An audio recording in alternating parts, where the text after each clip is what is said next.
오늘은 232쪽 스님 생활하면서 한평생 가장 좀 힘든 일 중 하나가 부모님 돌아가실 때 과연 어떻게 하는 것이 부모님을 위해 하는 길인가 아주 좀 생각이 많을 때가 있습니다. 232쪽도 이제 부처님을 낳아주신 아버님, 즉 정반왕이 위독하다고, 정반왕이 위독하다 그래서 결국은 이제 부처님께서는 난다라고 하는 제자를 먼저 보내고 당신도 이제 슈라바티 성으로 갑니다. 참 가필라 파스터로 가빌라 성으로 가서 이제 부처님께서 두말 안 하고 그냥 아버님 다리를 이렇게 주물러 드리는데 사람이 죽어갈 때 상당히 두렵다 그래요. 상당히 두렵다 그러는데 그 두려운 이유를 한번 가만히 우리가 좀 잘 생각해 보면 우리가 어두컴컴한 방에 있다가 대낮에 태양이 확 비쳤을 때 눈이 바로 떠집니까? 안 떠집니까? 안 떠지죠?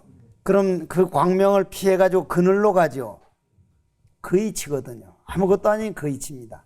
사람이 딱 죽고 나면 태양 광명 정도가 아니라 엄청난 광명이 몰려옵니다. 근데 그 광명을 우리가 바로 받아들이지를 못하는 거예요. 그게 바로 내 광명인데 그게 두려워가지고 엄청난 광명이 몰려오니까 그늘, 오히려 어두운 데를 찾아가는 게 그게 업에 속는 거거든요. 그래서 이제 죽음이 두려운 건데 부처님 아버님은 232쪽 제일 밑에 아랫줄에 같이 읽어보겠습니다. 당신은 부처가 되겠다는 꿈도 이루었고 중생들을 제도하겠다는 꿈도 이루었는데 나는 이룬 것 하나 없이 죽음을 맞이하는군요. 부처님 두렵습니다. 정말 무엇을 이루어 놓았던가? 만약에 오늘 내가 딱 눈 감고 죽어간다면 죽어가는 생명 하나, 벌나비 하나 이제 살려놓은 거, 때로는 남이 많이 힘들 때 좀 어디엔가 의지가 돼줬던 거, 내가 많이 억울하지만 한 번쯤은 참아주고 지어주었던 거, 저는 그런 걸로 따지면 점수가 별로 높지를 못해. 질 줄을 몰라, 질 줄을. 이게 타고나기를 아주 그냥 그 성부 근성이 강하게 태어나서 부처님 법을 만났기에 당했지, 안 그랬으면 지어주는 게 그게 아주 평화로운 건데 전생에 못 갚은 그거를 금생에 와서 갚아버린다는 건 내가 지어줄 때 갚는 건데 그렇게 하겠다 해놓고는 절대 안 갚는 거예요. 그러면 이제 죽을 땐 누구나 두렵다 이 말이에요. 그 딱 죽을 때 여러분들은 부모님들한테 아버님 돌아가신답니다. 그 말 못 하잖아요. 스님들은 아이고 너무 꼭 살 걸로만 보지 마십시오. 죽음의 준비를 하십시오. 돌아가시는 분에게 죽음의 준비를 해주도록 말씀해 주는 게 그 효도입니다. 아무 준비 안 하고 딱 죽은 것 하고 내가 죽으면 처음에 어떤 모습이 나타나고 어떤 게 나타날 건가, 내가 죽으면 마지막 죽어가면서 저렇게 미워하던 사람 이 마음을 내가 짊어지고 가서는 안 되지. 놔버리자. 그래서 부처님은 그런 소소한 얘기를 하는 게 아니라 아버님 걱정하지 마십시오. 당신이 덕은 청정하며 마음의 때도 없습니다. 그러면서 사제법 8정도를 쭉 설명해 주니까 부처님이 딱 눈을 감았거든요. 그래서 부처님께서 제가 직접 관을 들겠습니다.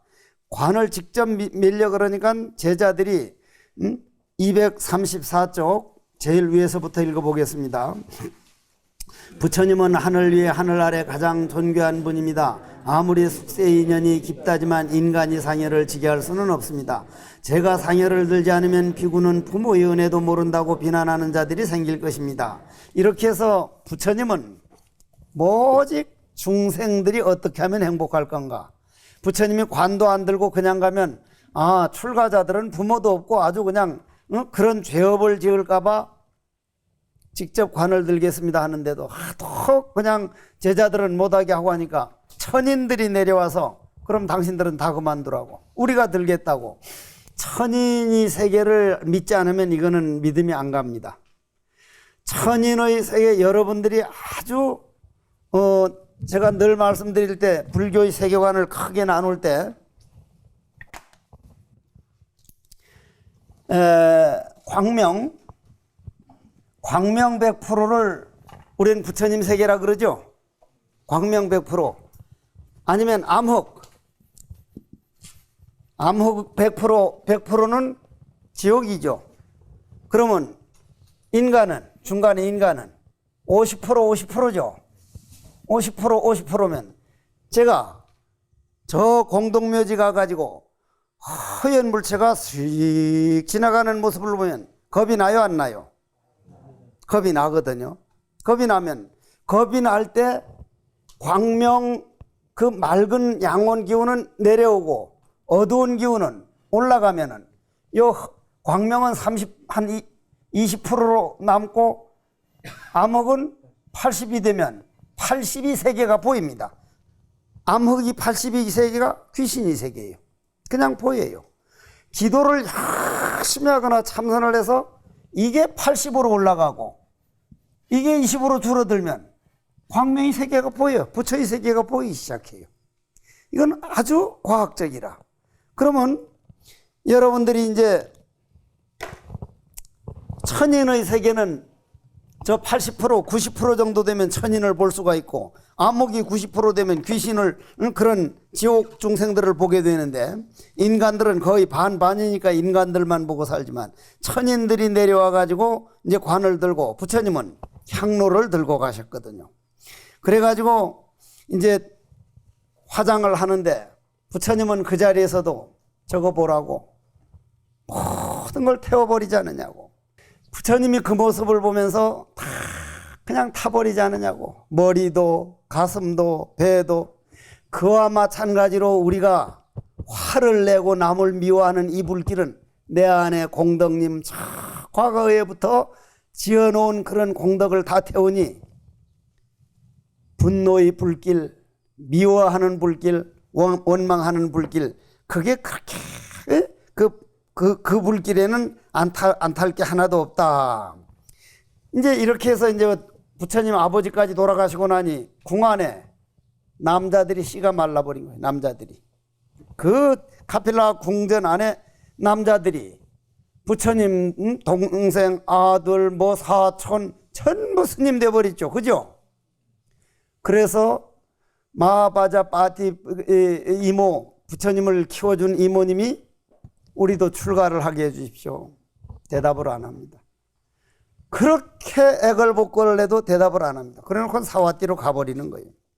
그러면 이제 그 안에 큰 많은 여자들이 남편은 전부 다 출가 스님이 돼버렸고 그 500명인가 뭐 몇십 명이 떼를 지어가지고 부처님께 걸어가는데 한평생 그렇게 귀함만 받다가 맨발로 그 돌길을 지나가지고 부처님께 하니까 땀투성이 중간에 주저앉은 놈 우는 놈 그냥 그렇게 해서 이제 결국은 이제 부처님께 이제 500명 맞아요. 500명이 가가지고 이제 찾아왔거든요. 카필라에서 웨살리까지는 약 50유순이면 엄청난 거리거든요. 그녀들이 몰골은 처참했다. 머리부터 발끝까지 온통 먼지 투성이의 얼굴은 초췌했다. 곱고 부드러운 천으로 보호하던 여인들이 피부는 여기저기 긁힌 상처가 심했고 먼 길을 걸은 발바닥은 피범벅이었다. 늦은 시각 여인들이 울음소리에 놀라 정사의 문을 연 안 한다는 얼어붙은 듯 꼼짝할 수 없었다. 귀족의 부녀자였다고는 도저히 믿기지 않는 모습이었다. 그래서 부처님께 찾아갑니다. 부처님 찾아가서 부처님 마하바자바디께서 샤카족과 꼴리아족 여인 500명과 함께 이까지 찾아왔습니다. 부처님 저 여인들이 교단에 들어와 수행자로 살도록 허락해 주십시오. 허락을 합니까 안 합니까? 안 합니다. 왜 안 했을까요? 이거 한번 생각을 해보세요. 왜 안 했을까 부처님은? 그 당시에는 남자들이 여자들에게 절하는 법이 있습니까 없습니까? 절대로 안 합니다. 남자들이. 여자는 그냥 소유물로 봤습니다. 소유물로. 지금은 여자들이 엄청난 활동력과 내가 고등학교 다닐 때만 해도 수학 같은 거는 여자들은 아예 우리를 따라오지 못할 거 봤는데 지금은 여자들이 더 잘한대요. 여자들이. 아예 수학 못할 걸로 봤거든, 그 당시에. 지금은 여자들이 시험 보는 거 보면 다 1등이 여자거든. 그게 여자들이 한창 승승장구하는데 너무 올라가다 보니까 반드시 떨어집니다. 몇 년 후에, 약 20년 후부터 내려가기 시작합니다. 그때 가봐요, 한번. 그러면 이제 부처님은 대답을 안 해요. 왜 안 해요? 여자가 성직자가 됐다 그러면 그 인도의 불교에 귀했던 사람이 이건 종교도 아니다. 어떻게 우리 보고 여자들한테 절을 하라 그러느냐. 스님 되면 절 해야 할 거 아니에요. 그죠? 수행자니까. 이건 말도 안 된다. 그래서 부처님은 말도 안 하는 거예요. 여인들은 500명이 앞에서 무릎을 꿇고 울고 있고 237쪽 이제 세 번째 줄 부처님은 단호하였다. 237쪽 아래에서 세 번째 줄 부처님은 단호하였다. 안 한다. 여자들이 교단에 들어오는 것을 청하지 말라. 안 한다나가 무릎을 꿇고 애원하였다. 스스로 머리를 깎고 험한 길을 맨발로 걸어온 여인들입니다. 부르튼 발에선 피가 흐르고 때와 먼지 가득한 얼굴에는 눈물 자국만 선명합니다. 부처님 간청합니다. 저 딱한 여인들이 교단에 들어와 수행자로 살도록 허락하소서. 안 한다. 여자들이 교단에 들어오는 것을 청하지 말라. 안 한다는 부처님의 옷자락을 붙들고 애원하였다. 세존이시여 마바자바띠는 젖을 먹여 당신을 기른 어머니십니다. 안 한다의 눈에 눈물이 맺혔다. 그러나 부처님이 대답은 한결같았다. 안 한다. 여자들이 교단에 들어오는 것을 청하지 말라. 고개를 숙이고 한참을 눈물 짓던 안 한다가 옷빛을 바로하고 여쭈었다. 세존이시여 여자도 수행하면 남자와 같이 수행의 효과를 얻을 수 있습니까? 물론 그럴 수 있다. 수다원과를 얻고 사다함과를 얻고 안함과를 얻고 아란과를 현생에 증득할 수 있습니까? 물론이다. 안 한다. 부처님 만일 여자도 아란이 될 수 있다면 그 첫 번째 기회를 마바자바디에게 주십시오. 이 말 때문입니다. 정확하게 말하자면 이 얘기하기 위해서 안 했던 거예요. 부처님은 어떻게 하면 중생들이 이 누구나 부처라는 걸 믿고 지금까지 인간이 될 정도 되면요, 과거 전생을 만일 볼 줄 알아서 보면 지금보다 좋았을 때는 없습니다. 인간이 되어가지고 좋은 일 하고 남에게 양보하고 지어주고 개들이나 이런 짐승은 절대 남에게 지어주질 않습니다. 힘만 세면. 힘이 있으면서도 지어줄 줄 알고 양보할 줄 알 때 그건 사람일 때만 가능하기 때문에 우리 하루하루 살아가는 자체가 엄청난 공덕을 지을 수가 있거든요. 그러면은 부처님께서는 만약에 거절 안 하고 여인들을 스님을 만들었으면 엄청난 신도들이 떠나갔을 텐데 세 번이나 끝까지 거절을 하다가 뭐라고 물었습니까? 여자도 출가하면은 수행의 효과를 얻을 수 있습니까? 물론이다. 수다원과를 얻고 사다함과를 얻고 아나함과를 얻고 아란과를 현생에 다 증득할 수 있습니까? 물론이다. 본질은 꼭 같다는 얘기죠. 남자나 여자나. 이거는 그 당시에는 이런 얘기를 하면 전 정신 나간 사람이다. 저건 성인도 아니고 아무것도 아닌 사람이다. 난리가 나거든요. 근데 여자도 분명히 깨달을 수 있다.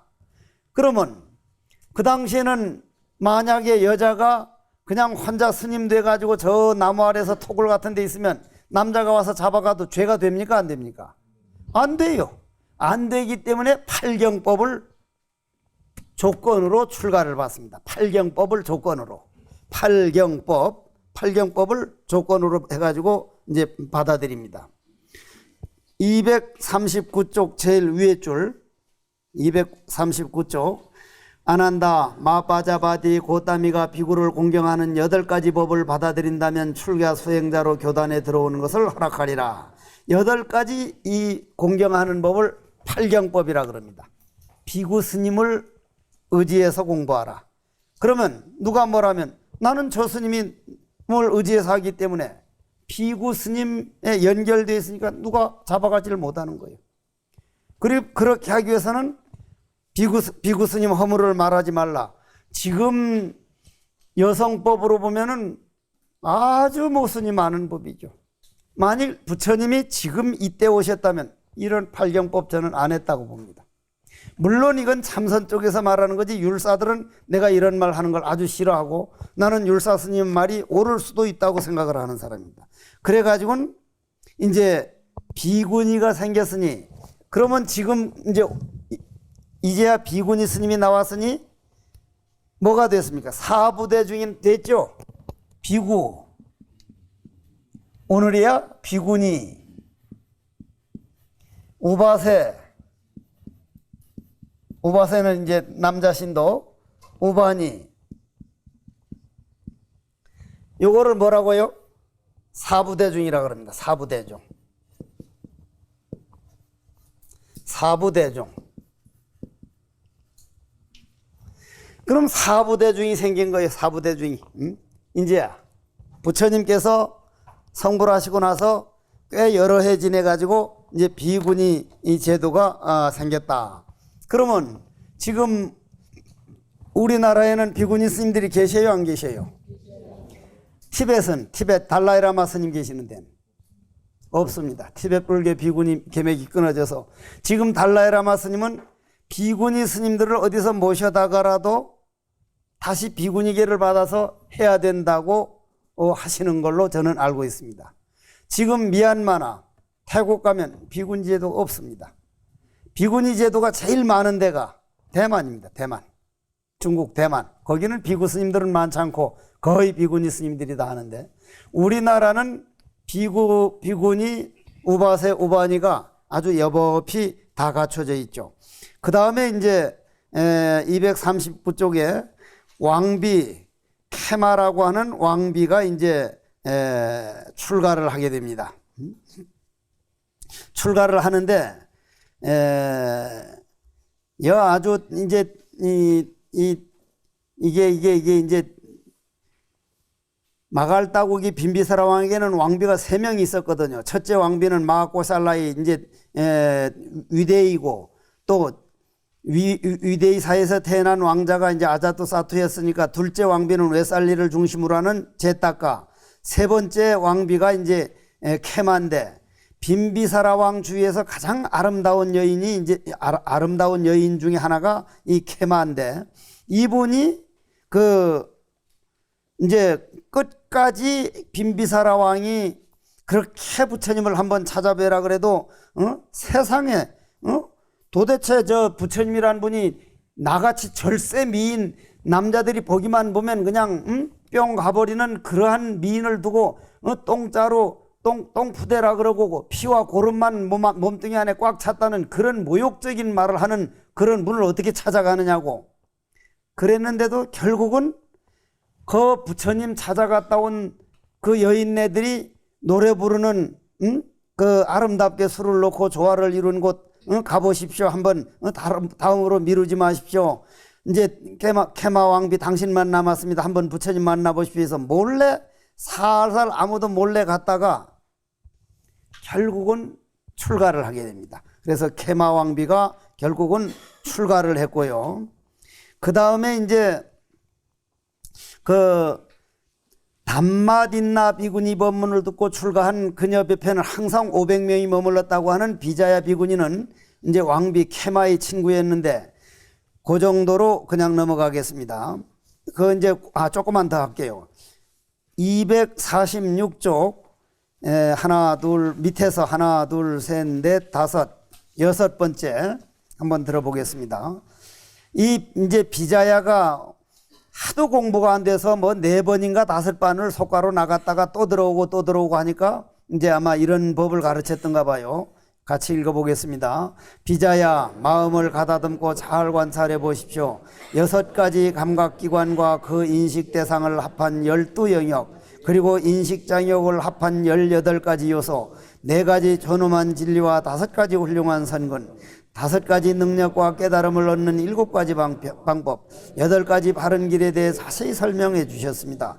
비구니 스님이 말씀에 따라 가르침을 실천한 저는 그날 초저녁에 전생 일을 모두 알았습니다. 한밤중에는 천안을 얻었습니다. 그리고 새벽이 밝아올 무렵 무명이 암흑덩이를 산산히 부수었습니다. 온몸에 환희심과 안락함이 충만한 채 나날을 보냈습니다. 그리고 이래 만에 고단한 두 다리를 풀었습니다. 여기에 보면은 이제 우리가 이제 기본 교리에서 많이 배우겠지만은 이 세상에 올 때 우리가 제일 먼저 가지고 나온 게 뭡니까? 어머니 뱃속에서 만들어진 게 눈, 귀, 코, 입, 몸뚱이죠. 그걸 육군이라 그러죠. 육군. 그러면 육군이 딱 생기면 이 육군은 내가 만들었지만 내 업이 만들었지만 그 업이 만들었기 때문에 눈으로는 딱 물건을 봐요. 눈으로는 색, 귀로는 소리, 코로는 향기, 입으로는 맛, 몸뚱이는 감촉. 그러면 그게 육식이 생기는 거예요.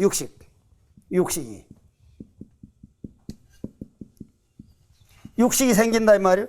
그러면 육식이 딱 생기면 저쪽에 있는 저 단풍은 저거는 가을에 이렇게 되겠다. 그럼 저 단풍은 곱다 안 곱다 판단력이 판단력.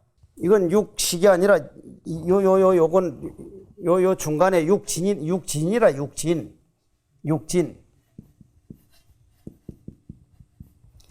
육진이 생기고 요 둘 사이에 저 단풍은 곱다 나쁘다 판단력이 생겨서 육식이 생기면 여섯이면 얼마예요? 그걸 18개라 그래. 18개라 그러는데 우리가 우주라고 모든 이 세계라고 하는 게 18개. 요 18개입니다. 18개. 요것이 어떻게 생기고 내가 만들었기 때문에 내가 책임져야 된다. 내가 책임지는 법을 우리는 팔정도라 그래. 팔정도. 그래서 이제 비제야는 요 팔정도까지 와가지고 그만 깨달아 버린 거예요. 깨달을 수밖에 없죠. 그 제대로 해가지고 팔정도에 자기 것만 되면 깨달아요. 그렇게 해서 이제 비구니 스님들도 이렇게 이제 500명씩 이렇게 전부 다 제자들이 생기고 팔경법을 가지고 사부대중이 생겼다. 247쪽 코샴비 세정사 코샴비라고 하는 거는 아주 그 당시에 이제 큰 도시 중에 하나인데 큰 상인들이 장사하러 가다가 사와띠에 부처님 계시다니까 가서 보름 동안 법문 듣고 아주 신심을 내죠. 이제 코샴비에다가 절 3개를 지어서 부처님께 바쳤습니다. 그러다 보니까 코샴비에 기존에 있던 그러한 이제 종교들이 외도들이 그냥 죽을 지경인 거예요. 죽을 지경인 거라. 저는 여기에 이제 불교대학을 하면서도 가능하면 석종사로 적을 옮기지 말라. 다니던 절에 그냥 다니면서 여와서는 신심만 내고 교리만 배워가지고 하라는 말을 많이 하는데 부처님께서 아완띠까지 저 남쪽까지 그렇게 그냥 스님들이 줄지어서 출가를 하고 전부 다 부처님 제자가 되니까 그래가지고는 모여가지고 그냥 별별 생각을 다 하다가 찐짜라고 하는 아주 아름다운 여인을 활용하기로 합니다. 찐짜라는 아가씨가 있었는데 아주 빨간 옷을 입고 다니는데 그걸 하면 내한테 맡겨달라. 내가 부처님 망신을 한번 톡톡히 해서 모든 신도가 다 우리한테로 오도록 내가 만들어 보겠다고요. 그날 저녁부터 아주 짧은 치마를 입고 이제 저녁에 갔다가 새벽에 나오고 저녁에 갔다 새벽에 나오고 하니까 아니 도대체가 아가씨는 왜 이렇게 이런 새벽에 어디 있다가 나오냐고 왜 상관하느냐고 당신이 그래가지고는 하루는 왕이랑 모든 사람들이 엄청 모여가지고 저쪽 반대쪽 사람들도 군데군데 있는데 이만큼 배가 불러가지고 와가지고는 바가지 알죠? 바가지 큰 바가지를 이제 이렇게 안에다 놓고는 그걸 묶어가지고 이제 이래가지고 와서 아니 도대체 그렇게 법문만 하고 있으면 이 애기는 어떡할 거냐고 이게 무슨 소리냐고 하니까 부처님은 말로 안 하고 그냥 쳐다보기만 하고 부처님은 부정을 안 합니다. 그냥 보고만 있어요. 만약 아닌 거라도 그 사람이 그렇다면 당신은 분명히 아니지만 상대방은 그렇게 한다면 그건 그 사람은 그렇게 하고 싶은 거거든.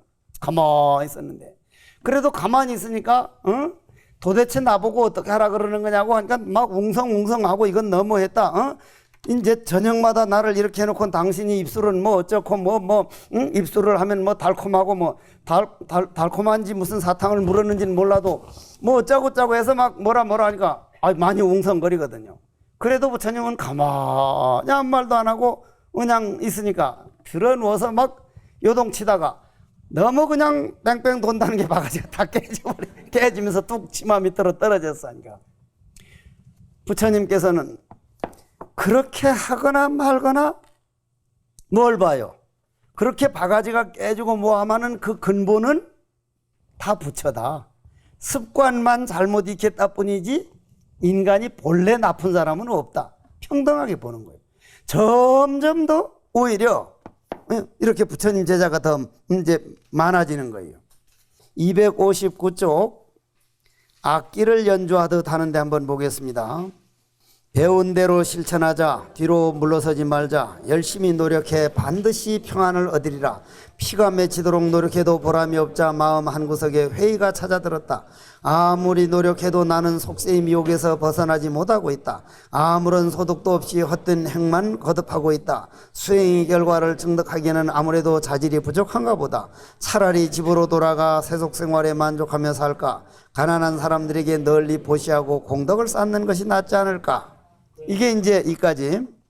이게 이제 소낙권리사가라는 비구가 이렇게 하는 건데, 하도 안 하니까 부처님이 떠고 와서 소낙권리사, 내 그대에게 묻겠다. 너는 집에서 악기를 잘 연주했다는데 맞느냐? 예, 맞습니다. 그럼 우리나라 같으면 거기도 마찬가지죠.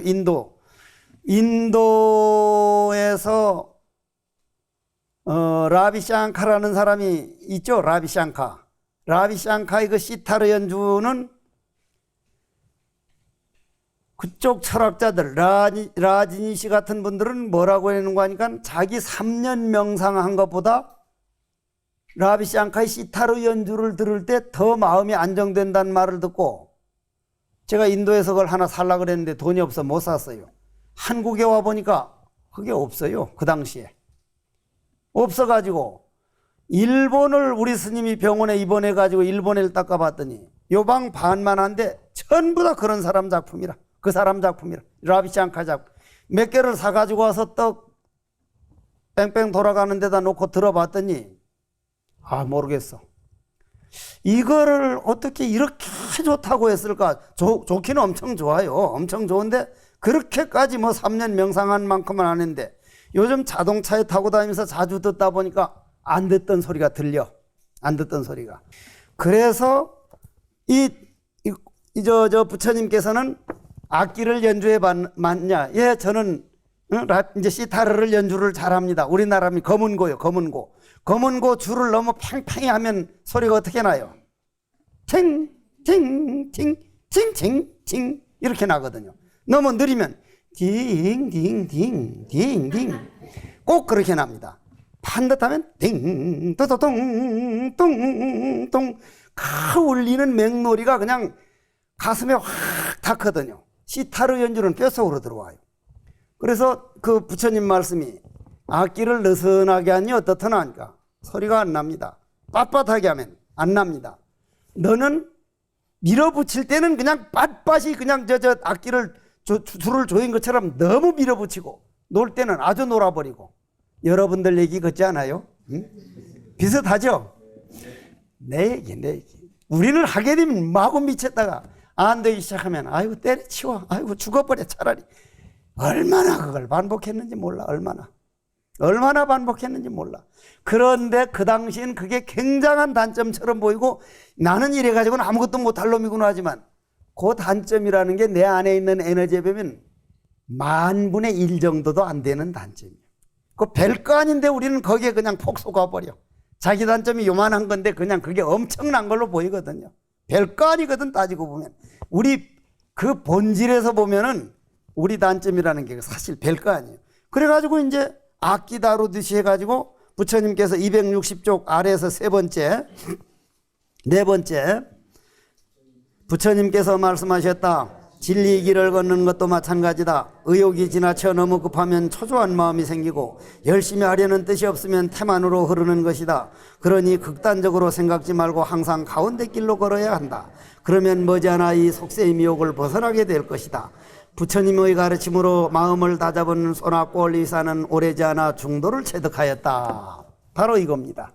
그래서 이제 여러분들이 이 법문을 듣고 이러한 말을 듣고 내 가정사에도 내 부인을 대하는 법, 내 남편을 대하는 법, 아들, 딸을 대하는 법, 정말 내가 이쪽도 아니고 이쪽도 아니고 정말 양보를 반쯤 하고 반쯤 놔주지 않고 책임을 다하고 중도를 가고 있느냐 해서 중도만 잘 1년만 가면요. 요즘 우리 아버지가 달라졌어. 우리 어머니가 왜 달라져 가지? 처음에는 오히려 빈둥빈둥 하다가 오래 가면 정말 아버지 내공이 대단하구나. 그리고 교육이라는 거는 당장 눈앞에 나타나는 겁니까? 씨앗을 심는 겁니까? 씨앗만 심는 게 교육입니다. 씨앗만. 여러분들이 아들, 딸 키워놓으면 아들, 딸들이 40살 돼야 정말 우리 아버지가 훌륭했었구나. 40 넘어야 아버지 진가를 알게 돼요. 40이 넘어야 어머님이 알고 속아졌었구나. 그때 씨앗을 심는 거지. 지금 당장 이 새끼야 잘해 이 새끼야. 응? 아이고 저걸 누가 저렇게 저런 걸 놔가지고 저거 꼭 지혜비 닮아가지고 맨날 그러니 눈앞에서 달라지길 바래가지고는 교육이 아니에요. 나는 오늘 내 할 일만 다 해버리면 아들 딸들은 반항하면서도 집에 딱 혼자 친구들 야 우리 엄마가 야 옛날 것지를 하나 이제 약간 좀 마음이 좀 쓰여 겁이 나. 씨앗만 심으십시오. 씨앗만. 내 할 일만 다 하고 있느냐 안 하고 있느냐. 할 일만 다 해놓은 그거는 절대로 없어지지 않습니다. 반드시 아들 딸 영양분이 됩니다. 이렇게 해서 이제 과거생이 부모님이라는 거는 이제 아들을 잃은 부모가 하도 그냥 아들 때문에 정신이 약간 이상해가지고 부처님 만나니까 부처님이 내 아들이라고 하니까 이제 부처님이 과거생에 이분이 내 부모님이었다. 그냥 정신 나가 사는 것 같지만 사실은 부모였다. 이런 얘기가 쭉 이어지고요. 그렇게 해가지고 268쪽 코삼비 분쟁 여기에서 8대 성지가 하나 나옵니다. 이것만 해두고 오늘은 그만하죠. 8대 성지에 4대 성지는 알죠? 8대 성지에는 중림정사, 기원정사, 저기에 오늘 이제 코삼비 분쟁에서 상카샤가 나옵니다. 상카샤.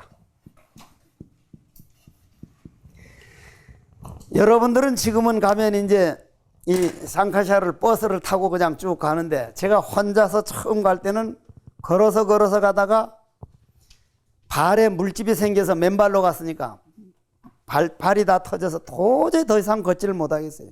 여기서 상카샤까지 얼마나 하냐니까 100몇십 리가 남았다는 거예요. 아직도. 그래서 할 수 없이 그냥 걸어 다니기로 강물 건널 때만 빼고는 걸어 다니기로 해놓고는 거기 가서 어떤 할아버지한테 자전거를 하나 빌렸어. Excuse me? 저 자전거 좀 빌릴 수 있냐니까. 당신 어디서 왔느냐? Where are you from? From Korea. 한국에서 왔다니까. 이상하다고. 모든 것은 공동 거다. 저건 내 것이 아니다. 내가 잠깐 보관하고 있을 뿐이지 어떻게 이 세상 내 거냐. 타이어 만드는 그 공장에서 일하는 사람이 만들었고 쇠는 철강에서 만들어 왔고 그걸 만든 사람들이 나는 돈 몇 푼 줘서 잠깐 보관하고 있을 뿐이니까 그냥 쓰고 그거 갖다 놓으면 되지 왜 내한테 물어보냐. 이건 인도 사람 이 사상은 당할 수가 없어요.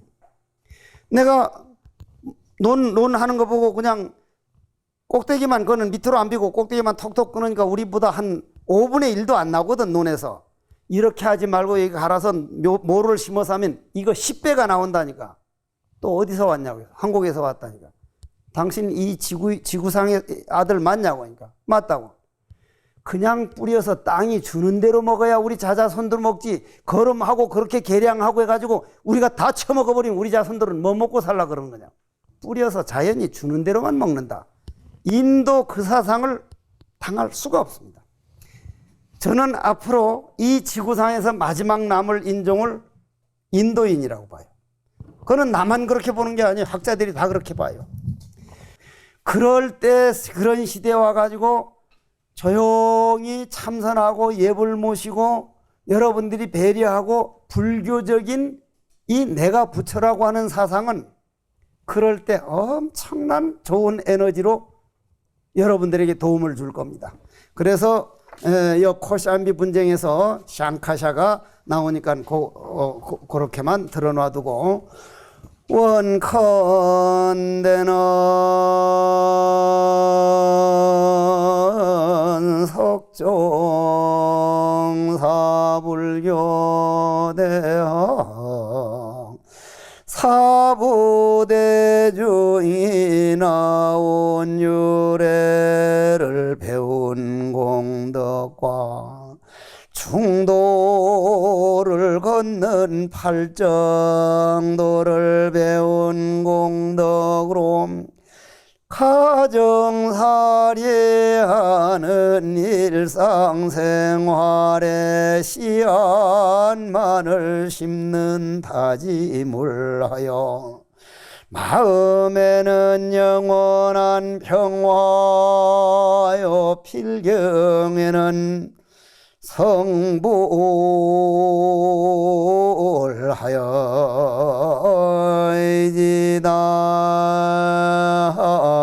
성불하여지다나